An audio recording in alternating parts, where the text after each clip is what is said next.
सबैजनालाई जय मसी फेरि पनि तपाईहरुलाई स्वागत छ मेरो नयाँ ब्लगमा।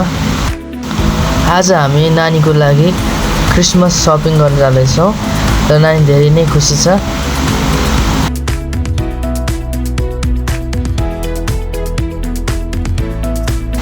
हामी चाहिँ जाँदै गर्दाखेरि चाहिँ हामीले चाहिँ जुन पसल हामी जाँदै थियौँ त्यस पसलको बाहिर चाहिँ क्रिसमसको डेकोरेसन गरेको थियो, धेरै नै राम्रो थियो। तपाईले पनि हेर्न सक्नुहुन्छ।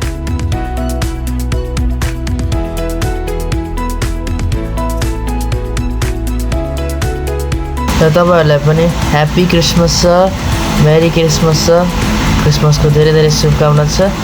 र फेरि हामी चाहिँ ग्राउन्ड फ्लोरमा चाहिँ नानीको ड्रेस थिएन, त्यही भएर हामी थर्ड फ्लोरमा गयौँ। थर्ड फ्लोरमा चाहिँ नानीको ड्रेस यति धेरै नानीहरूको लागि मात्रै रहेछ।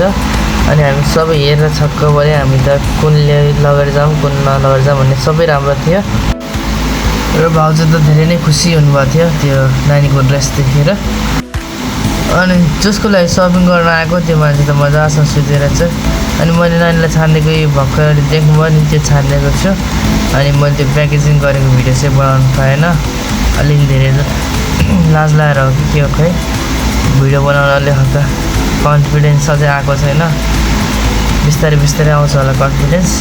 भित्रको लुक चाहिँ यस्तो दामी थियो। र हामीले शपिङ गरेर चाहिँ हामी चाहिँ जुस पिउँ भनेर जुस पिउनुलाई हामी गयो। कुन जुस पिउने भनेको त भाउजूले आँखुको जुस पिउने भन्नुभयो। अनि चाहिँ आँखुको जुस पिएको धेरै नै राम्रो थियो। खाँदाखेरि मैले आइस हालेको थिएँ, चिसो मजाको भएको थियो गर्मीमा। तपाईँलाई थाहै होला चेन्नईमा कस्तो गर्मी छ। हुन्छ, आज भ्लग यहीँ राख्छु। सबैजनालाई जय मसी, थ्याङ्क यू।